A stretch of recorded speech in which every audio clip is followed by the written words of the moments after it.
EJ, it's all yours. All right, so first we're just gonna have everybody introduce themselves, and then we'll just get down to how we're gonna be running the Q&A. So we'll go ahead and start with Caleb. My name's Caleb. I'm going to Rochester Institute of Technology for game design and development, and over the summer I've been interning at Freshmark. Hi, I'm Megan. I go to Walsh University. I graduated from early college in 2016. My major is clinical laboratory science with a minor in environmental science, and I currently work at West Medical.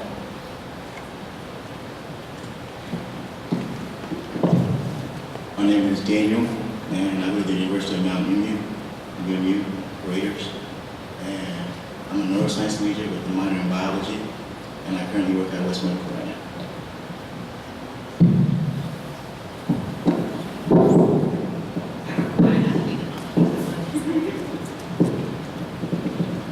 Okay, my name is Justine Chester. I am 2014 grad of early college, graduated alone in December of 2016 with my major in psychology, business minor.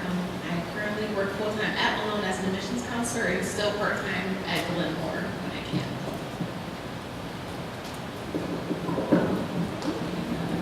My name is Megan Montgomery. I graduated in 2014. I go to New York University, and I'm a double major in linguistics and Middle Eastern Islamic studies. I'm Hannah Montgomery. I graduated early college in 2014. I go to Baldwin Wallace University as a physics major and a German and math minor. And I currently am a Sixth Sigma intern at the OD company up in Cleveland. Hi, I'm Kayla. I go to Ohio State University. I graduated early college in 2015, and I'm currently in the process of changing my major to biological engineering, and I'm interning in the summer at the Tinder Company in research and development. Hi, my name is EJ Davinsky. I go to Valparaiso University in Indiana. I'm studying accounting, going towards a CPA, and I have a vocal performance minor. Just tack that on. I graduated in 2014. And my name is Erin. I go to the University of Akron. I'm a human resource major and marketing minor, and I graduated in 2015. All right, so what we're gonna have all of you guys do is get out your phones and go to slido.com, that's SLIDO.com, and then it's gonna ask you to put a room code in, and the room code is 5735. So that's just to ask questions, and you can type questions in there, and we'll get them up here. The way this is kind of gonna work is if you see a question that you like, or that you were gonna ask yourself, you can like the questions, and ones that are the most liked we will see at the top of the list. So I'll give you guys a minute to go ahead and get logged in, and then feel free to start asking questions. It's also completely anonymous, so you don't have to worry about asking a question if you don't raise your hand.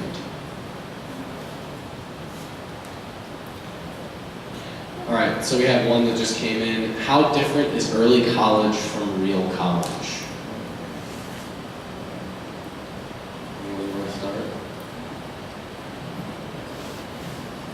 For the most part, I know early college has been changing and evolving a lot because some people didn't have the whole Stark State campus downtown, which I think was a big help to me in getting used to college because you start going in at the same times as you would to a regular college. So during my senior year here, I was going in to classes at different times like 10 o'clock, 1 o'clock, which really helps you get a perspective on what your schedule is going to be like once you get to college, which I think is one of the biggest things to help. And so you're allowed to plan around what you can accomplish with your schoolwork and then outside activities and stuff like that.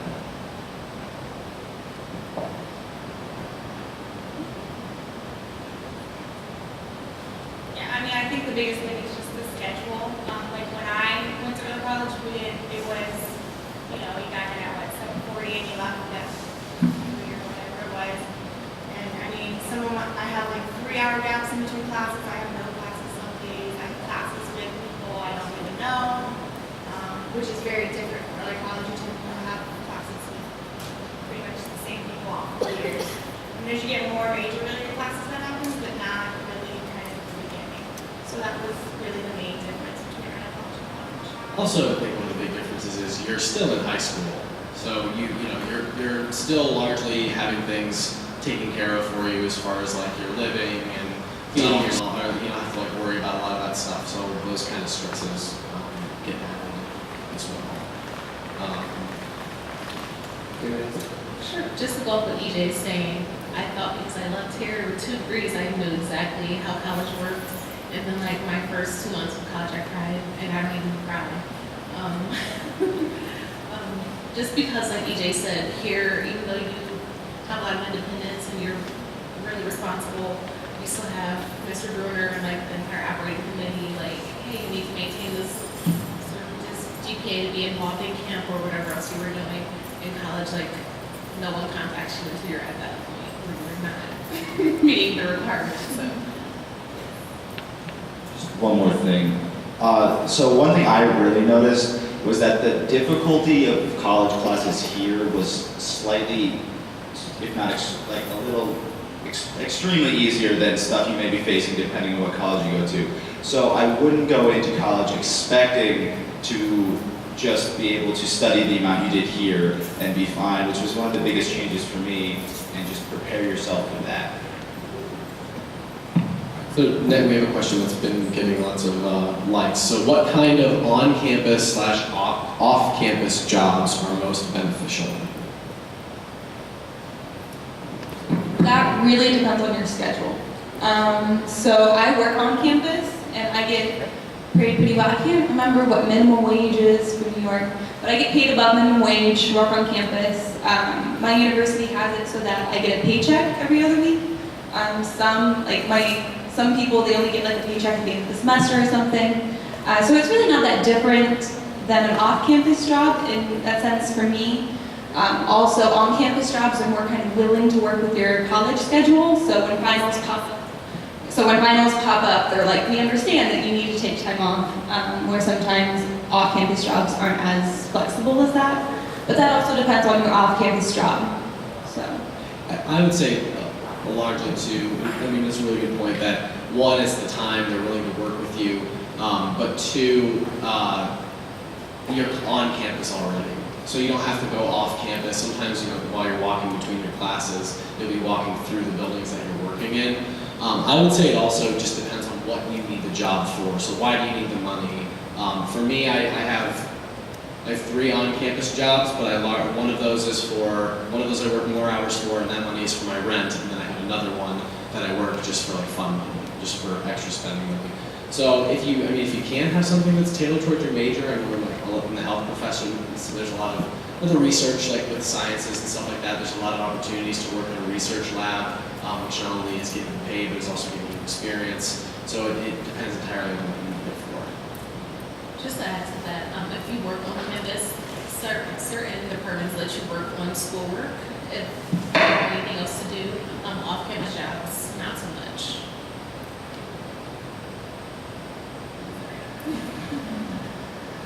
Yeah, another thing, if you work at the food places, a lot of times you get free food. So that's something to keep in mind. Anybody else want to answer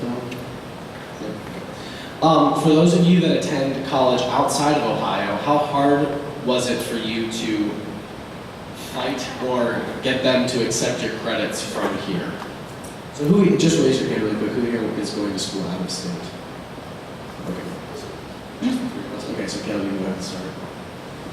For me, it was really easy. They didn't actually, like, they took all the credits that I could.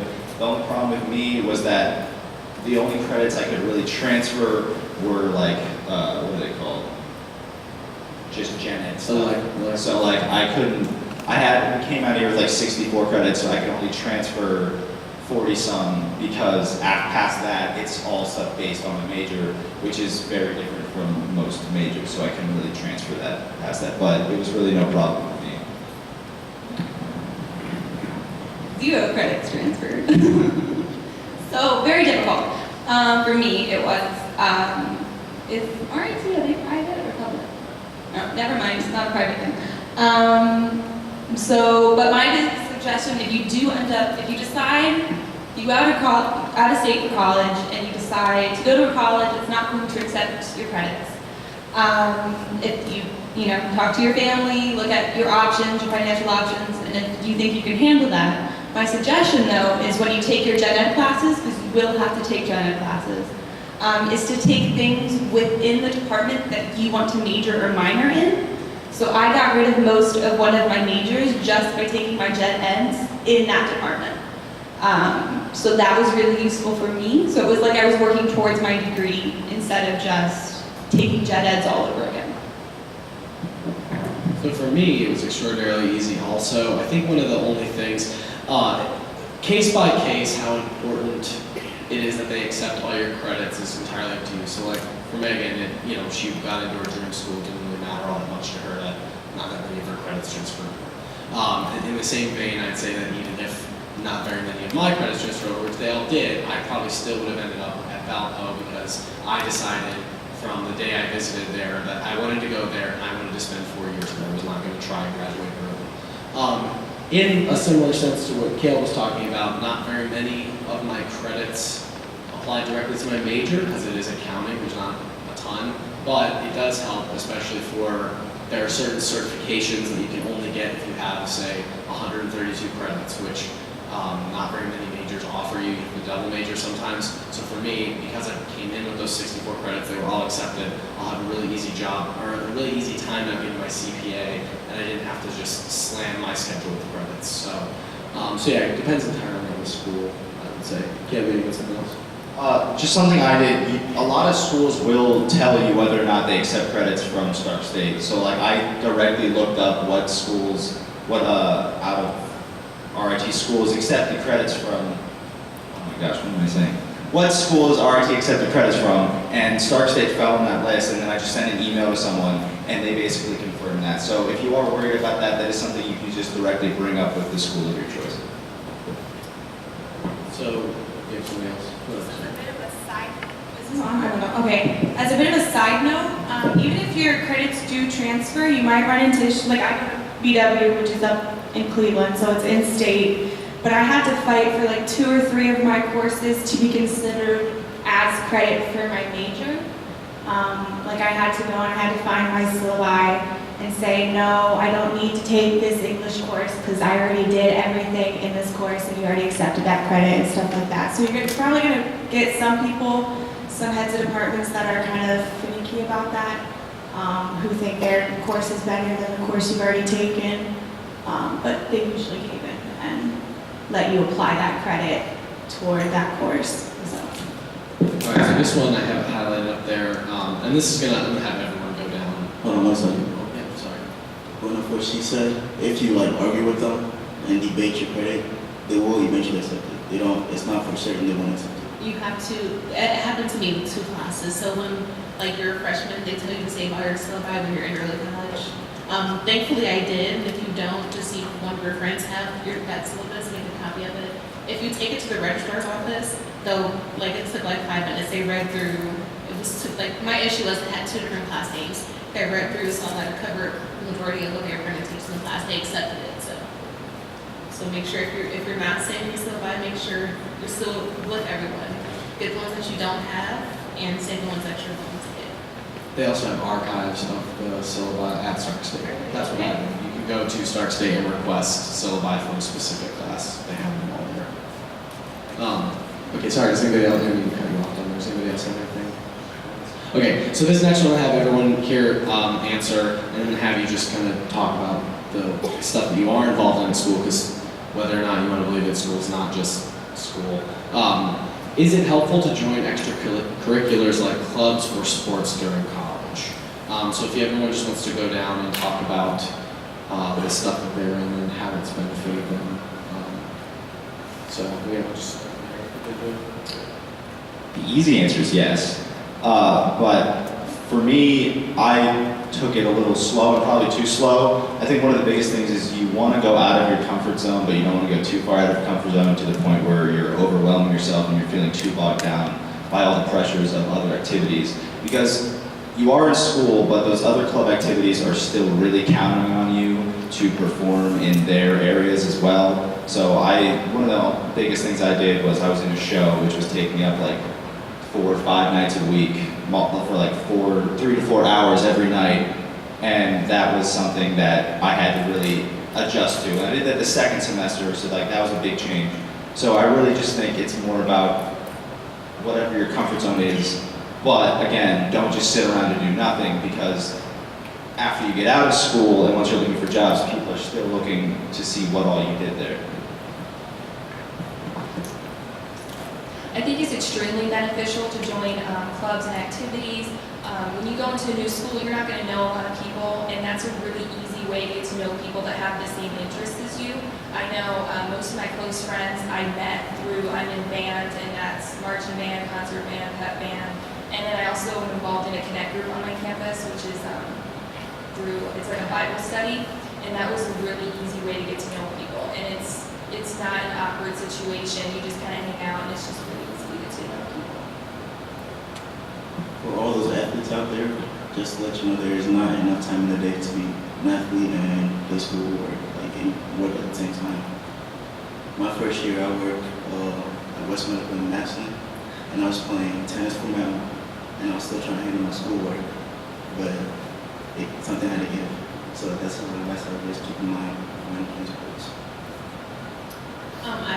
Like everyone said, I do think it's extremely important to join something in school, not only because like you'll have that companionship, but it's also networking with other students. You're at university, like they're high performing students, and if they're your friends, they'll put you on to who they know. So in school, I was the president of our multicultural student union. Then I started an organization for like all the Black women on campus. This is like not many up alone.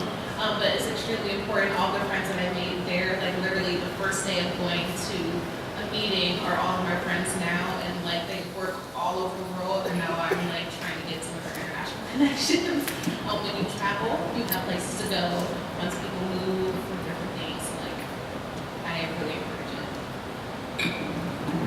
Yes, to all that they've said, just to highlight a couple points, it's a great way to get to know people. It's also a great way to get into a leadership role on campus.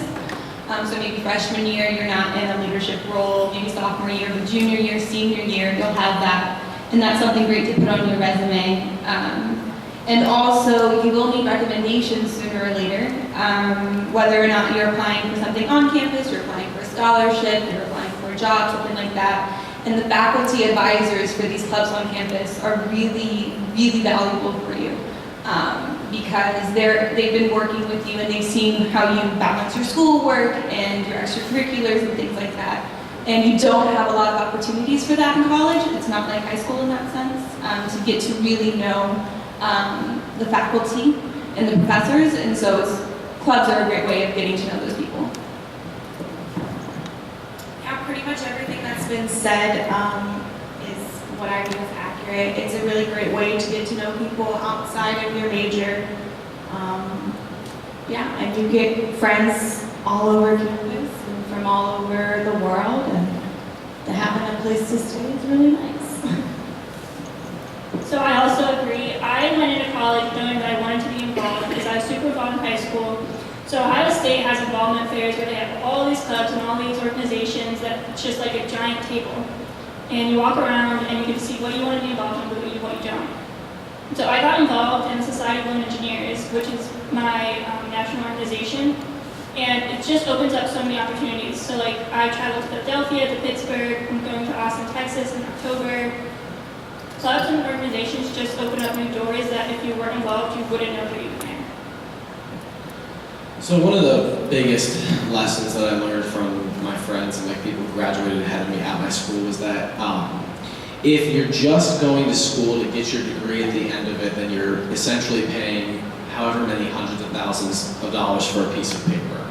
So you're in charge of your college experience, and the clubs that you're involved in, the people that you meet, the opportunities and experiences you get are why you're paying that much money for it. You know, again, if you're just going to study and you want to get a 4.0 and that's all you want to get is that 4.0 and not be involved in anything else, then find yourself a cheap school to go to because you're doing yourself a disservice. Another really good just thing to think about, like the way that I kind of attacked it and did it kind of poorly, but join everything, see what you like, and then drop what you don't. So I have sat on e-boards and I've been the chairperson of committees, and I'm in a traveling choir, and I'm in an acting fraternity, and I'm in all this different stuff.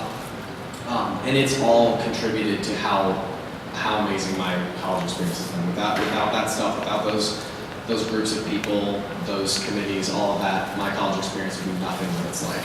So get out there, push yourself, like Caleb said, get out of your comfort zone.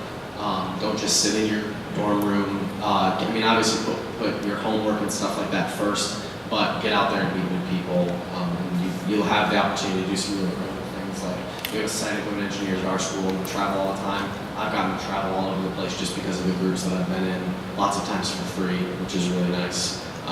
So yeah, definitely encourage it. I would say just to be, what always said is true, but also to be careful with the organizations that you do join. So like academic organizations, you never have to worry about that, like SHRM, BSU, which is Black Students United, stuff like that. But there's student-led organizations, like I did an African dance group, which it teaches you time management because they're not as strict with like times. It's not like 6 to 8, so we would have practice until like 2 in the morning, which is not smart. So it teaches you how to balance your time. So like you said, drop things that don't work, and don't try, if it doesn't work, just drop it. And don't feel bad about it. Yeah, because that's what kept me. Yeah, I wanted to stay, but at the end of the day, I was getting hurt because of it. So I would say it does teach you time management too. Hi everybody, my name is Gabe Friel. I am at Grove City College in Pennsylvania. I wanted to chime in on this because I feel like this is something I can testify to. My first semester, I struggled really bad with grades and stuff, and I think the main reason because of it is because I was so incredibly involved in extracurricular activities. I was so used to it in high school doing 3 sports and other things on top of that, that I didn't have a second thought when I joined all these clubs, and I didn't realize that I could drop out. So I didn't do well, and I suffered for it, but I think that's a lesson in moderation, to make sure that these things, that like what they're saying is totally true, that you're going to meet some of your best friends in college, and through these activities and through these clubs, you're going to meet more people. But make sure that you keep it all in moderation, and you're studying as well, and continuing to doing the things that benefit you in your college career as well as your social life. So if I was sitting here, I'd be a little bit confused because you said jump into everything, and Gabe saying, you know, be careful. So, but I know what you're talking about.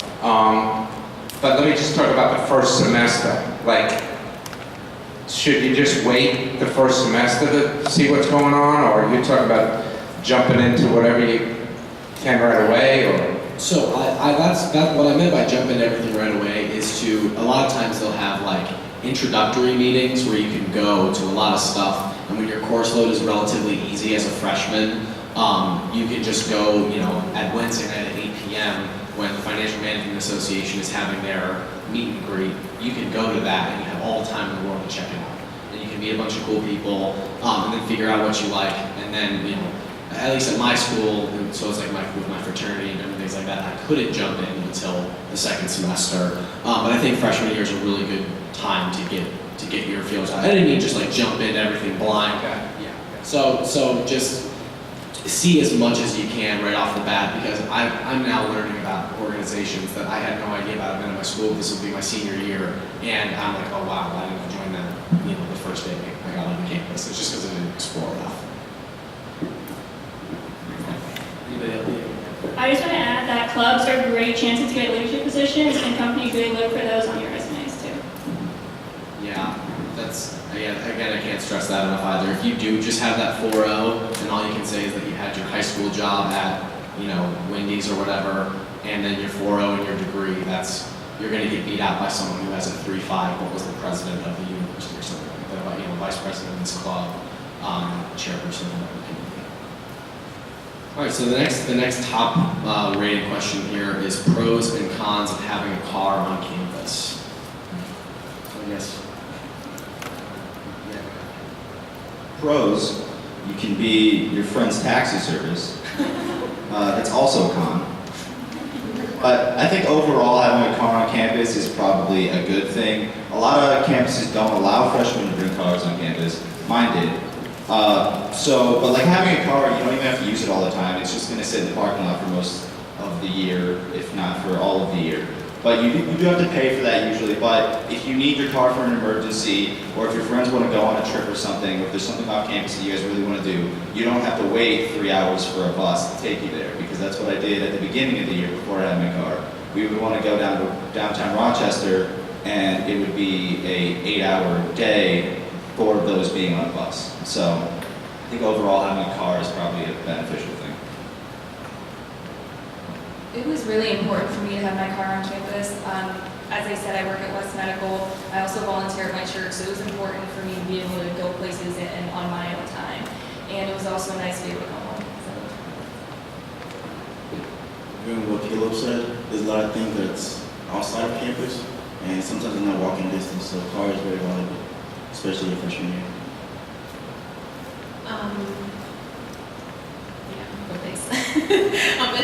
I think it's important to have a car your first year on campus. If not, then it's okay. Most likely you'll be a friend from upperclassman who does. One thing Malone offered, and I think they're changing the rules when I was a student, you can have a car your freshman year and you don't have to pay for it. Just because we were such a small school. But because we were such a small school and everyone has insurance, if you're like 21, Malone will give you a car to rent out. Of course you're liable in a sense, but they pay for the gas, you just write down the mileage. Benefit of a small school, it might just be a Malone thing though, but they may be changing it. So look into it, see if you can rent a car from your school, because they do have private cars. I agree, public transportation, so I don't have a car. Had a car on campus for 3 years. It's definitely a bother having to find somebody, so I just recommend bring a car if you have one. You can pay for the parking ticket. I also don't have a car, but I think it entirely depends on where you're going, what city you're going to be living in, and how the bus system is set up. So at Ohio State, there's both the city buses and there's the school buses, so you can pretty much go wherever you want, whenever you want. It just really depends. I go to school out of state, so I think I only have benefits. I pay money to pay for gas and for insurance and stuff like that. But I live 5 hours away, and my only alternative to getting home was either borrowing my cousin's car, and she's graduated now. I was just fortunate to have that, a family member at my school, or wait until someone I knew was going back to Ohio and then ride with them. So if you're going far away, definitely get a car. It's just helpful so your parents aren't going to call up you and stuff. I agree. I think the only con for me, probably not for everybody, but I got a lot of parking tickets, so that's a con. They do rack up and they do charge you. Akron loves to get tickets, so. So the next question I have highlighted up here, and someone put this in all caps, so I'm assuming they're very serious about this. What is the best way / time to apply for scholarships? $$. So we'll just start on this and move it back. So Kevin doesn't have to speak first. I would say I'm not sure time-wise, but I would say at least for how to apply for them, I would have some essays ready, because most of the bigger scholarships require an essay. So you can look up different essay prompts for scholarships and you can just have them ready. So you can just tweak them for the scholarship. You don't have to go and rewrite a new one every single time. I would do that. The best time is the best time is senior year, at the very beginning of your senior year. And I took the shotgun approach to apply for scholarships, so I just applied for every single one that I could possibly find. There's websites that have every Ohio scholarship you could possibly think of listed. I only ended up getting, I got one small one from McKinley for acting, but then I only ended up getting one, but it was the David Scholarship. So, it ended up being a really big one. I was really demoralized by not getting a lot of them, but, in the long run, it ended up being worth the time and effort that I put in. So just, if you have the time to apply for scholarships, apply for scholarships. It's free money. Just do all of them. Even if you feel like you don't qualify for them, just do all of them. There was an article that I was reading that said that most scholarships in this area don't even get enough people applying to them to give out all of the money that they have available. So just do it. Just throw your resume, your profile, just get it all out there. If you need help with essays and stuff, the people in camp will help you, the people in early college will help you get that money. Yeah, so basically what Aaron and EJ said, apply for as much as you can, start early, don't leave it off until the last minute. And if you feel like you're lost, go to your counselors, that's their job, they know what you want to apply for, and they give you deadlines too, and they'll help you with everything. Yeah, I mean, just what everyone said so far, apply for everyone, even if you think, like, in the 4 bullet points, you think you only are the 1 bullet point, fight for, like, tell them, don't make up a reason, but maybe, like, elaborate why you also fit the other qualifications in your essay for the scholarship. I mean, that's my approach to applying for internships, too, so. But also, scholarships are usually, outside scholarships are usually due in the spring, I think. Like, they're the same way internships are. You can't wait for the summer before you start school to apply for them. So get on. Oh, also, that just filler. really quickly, the David Scholarship, which is it's a really awesome scholarship in this area, the application takes a really long time, so start it, or they release it pretty late, actually, March or something like that, but yeah, do that one, that's really cool. And make sure you ask the people who are writing your recommendations early. So like make sure, because sometimes there'd be scholarships and I didn't think I need any recommenders. And then you get to the end of it and it was like they needed 3.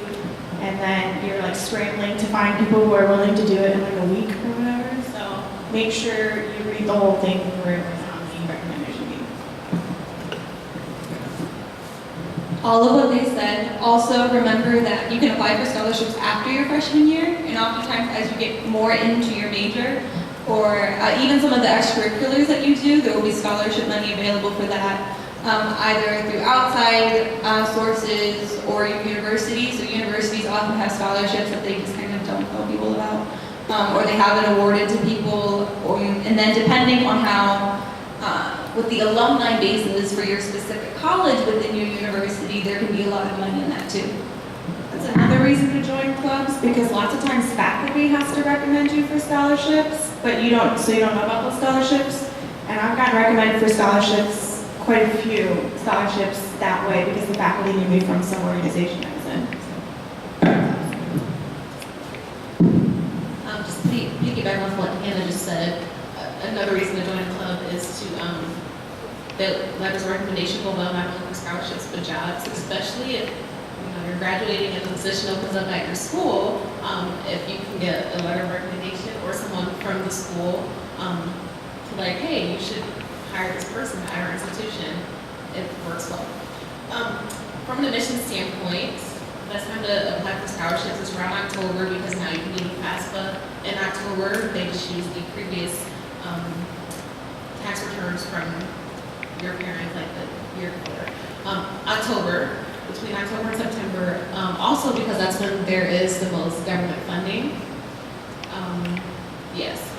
Another thing that I usually tell my students is to apply for the bigger ones, yes, because the money has to go somewhere. Why can't you be the recipient? But really look at the local ones. Like EJ said, there is a lot of local scholarships that no one looks at, and they usually end up getting more money because a lot of people don't apply for them.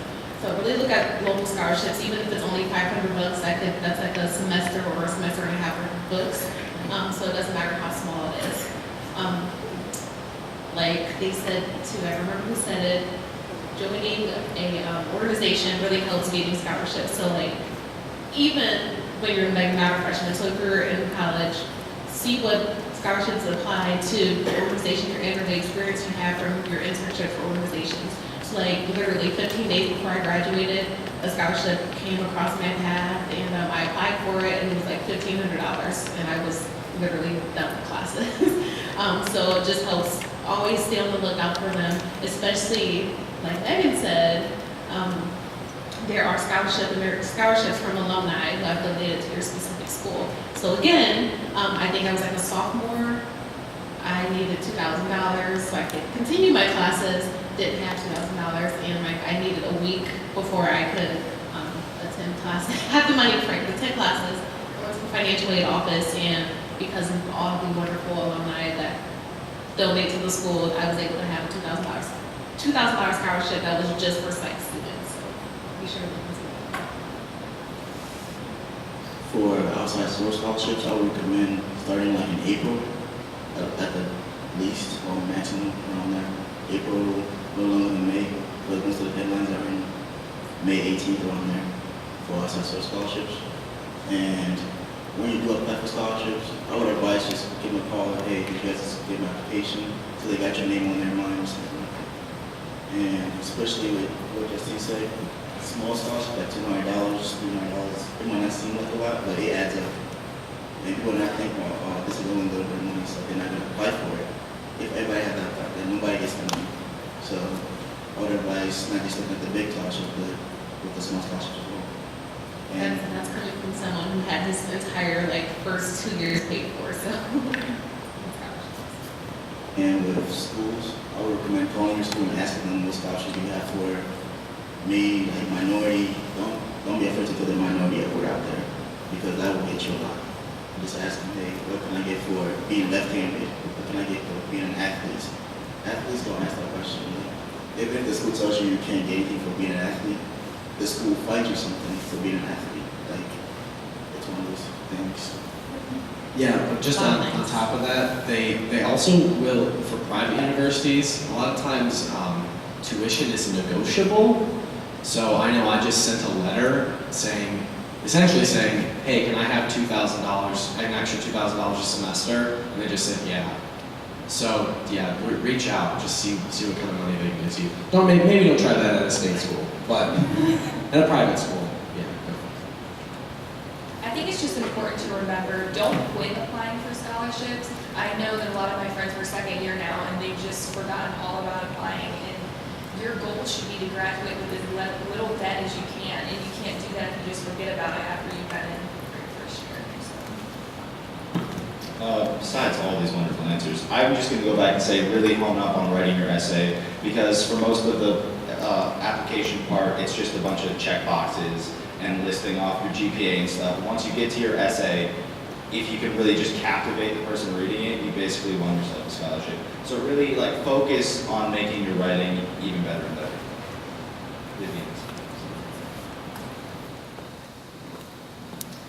Before we get back there, I just want to mention if there's a specific school you want to go to, there are little scholarships that they don't put out unless you go through and you dig through their website. So everyone said, call the school and see what other little private scholarships that they give, because Malone specifically, it's 5 different scholarships that you wouldn't know about unless you were to actually go on the website.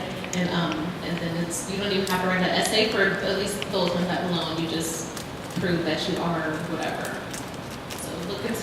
Look at scholar-specific scholarships too. Ditto everything all of them said, but a lot of times if you get excess over your tuition, they're going to give you a refund of all your scholarships. Do not be tempted to spend that money anywhere else. Just save it for the next year, and I think I have my whole first semester paid for just because of my excess that I have. And the Paul and Carol David, to any of the juniors out there, even look at the essay prof this year, start getting stuff together. It's a lifesaver for me. I can say that. It's really a lifesaver. Don't be afraid of the financial, I'm sorry, I'm talking a lot. This is a question that a lot of people ask me. Don't be afraid to talk to the financial aid office. They won't reach out to you, but if you go to them, they have scholarships that a lot of students from their schools tend to receive. So go and say hey, is there any scholarships that, people from Walden Wallace typically get if they apply for? And they should be able to present those to you. And at the end of the day, this money's for you. So if you want it, you gotta get it. Also, don't be afraid of using your school's honors program for money. So even if you don't think you're going to be able to fill all the requirements of the honors program, still join it because they typically get a lot of money. I use them for when I studied abroad, and it looks like I'm not going to graduate with an honors degree because I just haven't been following up on it. But you can get money from them. And you also can meet alumni who are very happy to point you towards, honors alumni who are very happy to point you towards other sources of financial aid. So, All right, so we're gonna, I guess we're gonna kind of switch up a little bit because we're getting a lot of questions and it's just this format is taking a long time. So, Instead of everybody, just whoever has some input. So, so I'm just gonna read this one really quick and answer it, and then if anybody else has anything to input on this. Should I get an expensive meal plan? A lot of times you don't have a choice your freshman year. That you're just gonna have the freshman meal plan and that's it. And then after that, it goes down a little bit for sophomore year, junior, senior. You can follow what your school gives you, or if you start living off campus, you can just, for me personally, I saved about $1,600 just by making my own food at my house. So I guess it's just completely how much you want to spend on food, how much time you want to spend cooking. But for your first and second year, typically you don't have a choice. Is that pretty much? Yeah, my overall cost of school has dropped immensely. I need like about half as many loans as I do this year, just because not only my meal plan has dropped way down, but also choosing the least expensive place to live has just decreased the price of going on campus. So I would also look into what is the easiest way to live and the cheapest way to live. From the commuter standpoint, if any of you guys tend to decide to attend a local school, I did not have a meal plan because I went home every day and ate.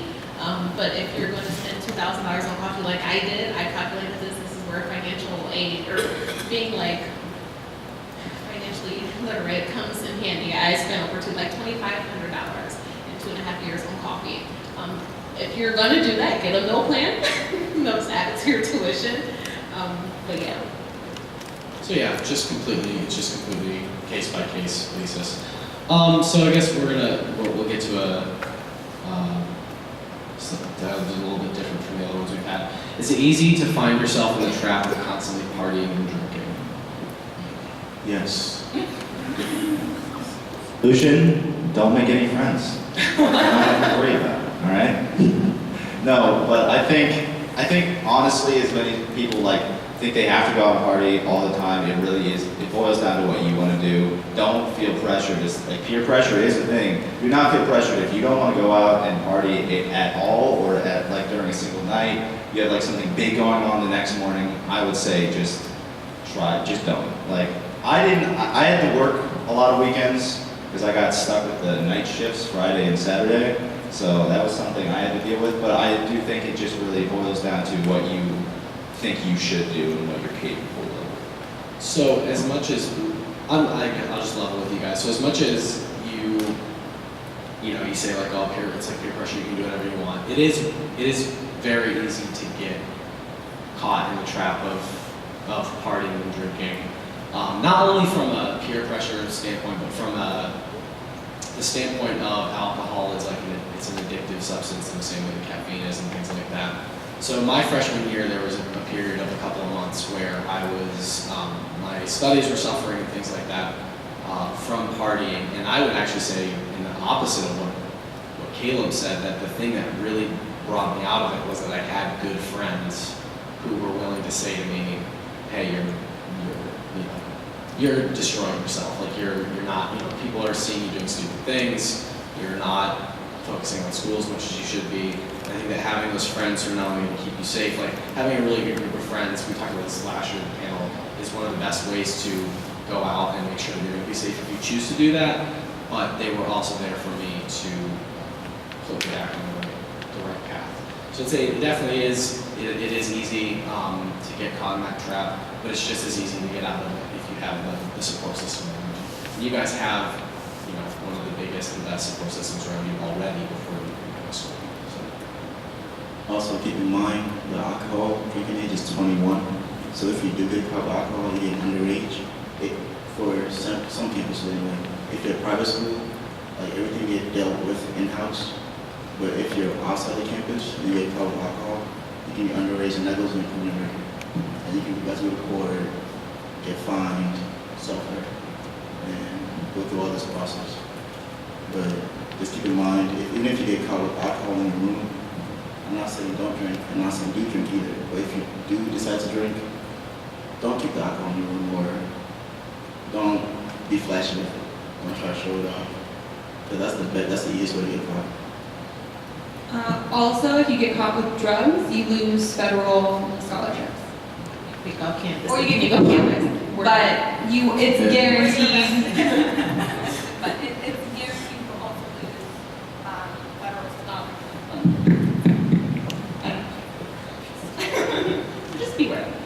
Yeah, also just goes without saying, don't ever put anything on social media.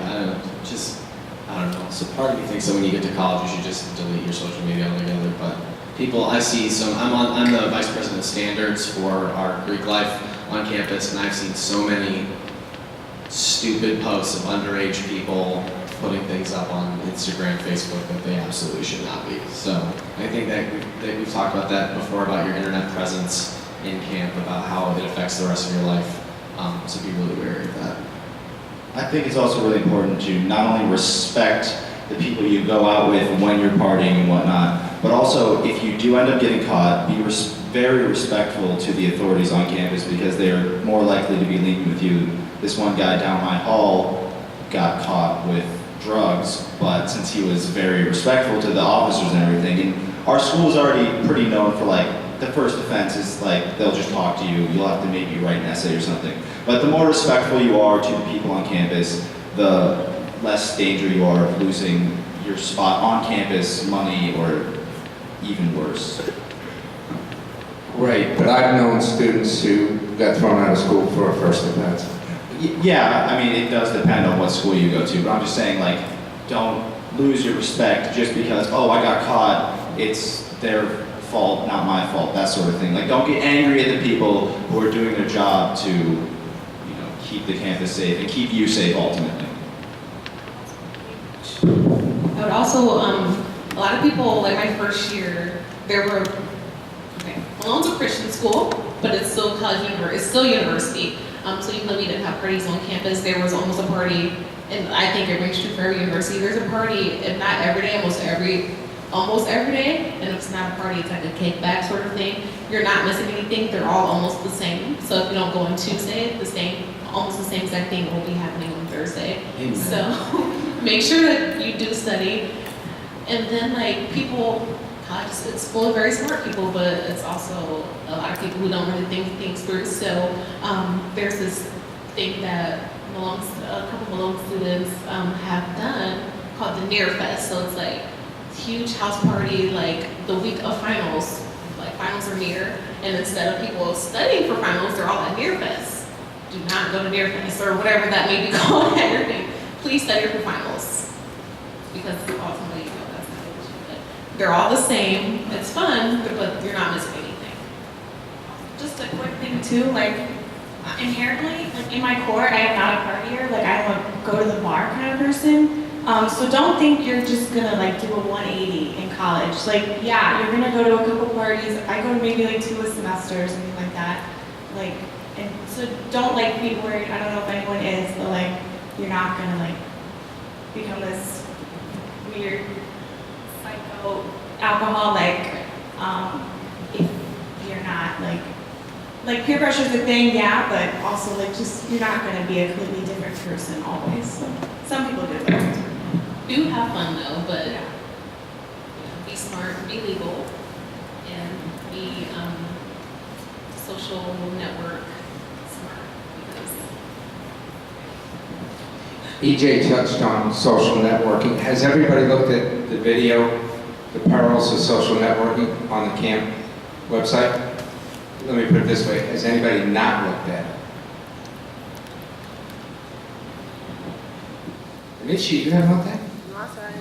All right, you should go on, you should take a look at it, okay?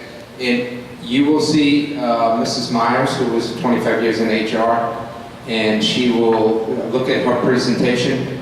There's an officer that presents the first part, and then the second part is Mrs. Myers. And she will tell you that if you screw up on social networking and that stuff gets posted, any pictures or anything, your job prospects are going to go down the tubes. I mean, they really are. Because every HR department that I know of does background checks. And those pictures will show up immediately. So I would look at that session if you haven't. Also, when you're in college, it's bigger than you. I think that's the biggest thing that people don't get is that if you're a part of groups and organizations, which you absolutely should be, when you post something like that, you're not just getting yourself in trouble. You're getting your sorority, your fraternity, you're getting your student government, you're getting camp, you're getting early college. You represent all of the groups that you're a part of. And so not only are you doing yourself a disservice, so even if you don't care about yourself, you don't care about your own reputation, I mean, you should, but whatever. But you are now, doing a very big disservice and making a lot of organizations and a lot of people that care about you look very bad when you post things like that. That includes Snapchat stories so people can screenshot. Also keep in mind that if you do get caught in your roommate gets charged with it too. So heads up, they'll probably be mad at you for life. Okay, so the next we're going to do, again, just, if anybody has any input on this, what's the hardest part of college? What was the hardest thing that you experienced when first starting school? The hardest part of college is just getting out of your comfort zone. I know that was the hardest part of freshman year for me. Because, I always thought, like, when you meet people, like, they don't care about you, they don't want to be your friend or whatever, like, you have to, like, convince them to be your friend. It's a way I've operated for, like, a million years.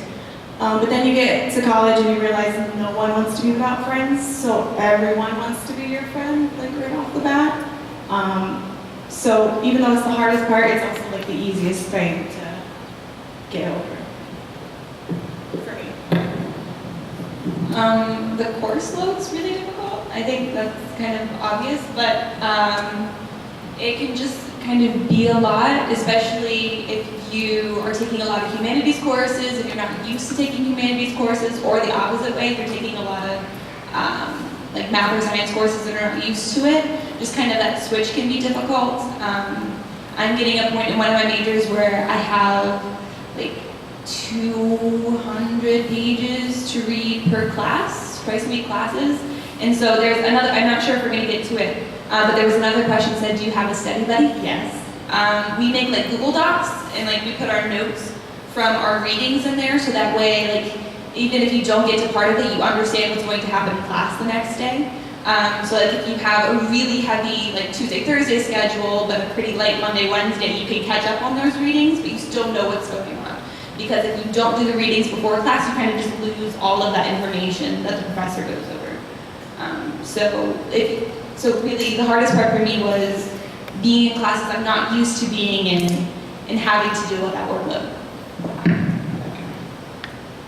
I would say the hardest part for me was not necessarily like starting off, but as I got more into it, it's like adulting.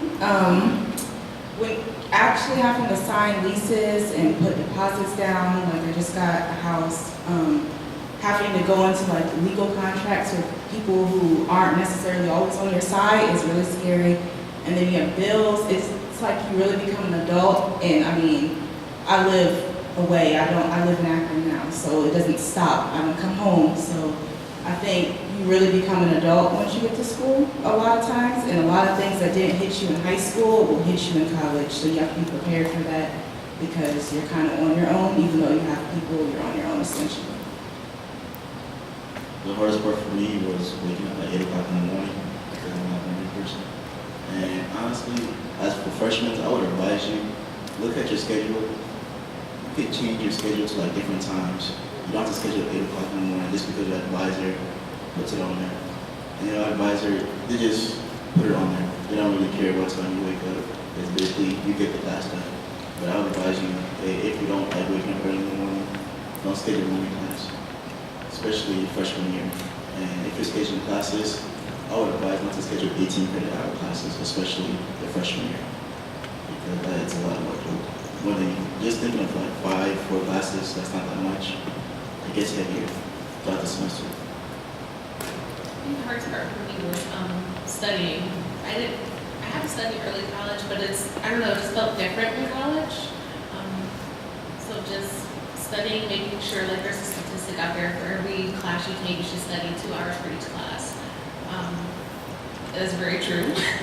So just making sure you study. And then in college, like there's different level courses. Like the 100 level courses are easier, like gen ed, and then like 300 level courses will require more studying. So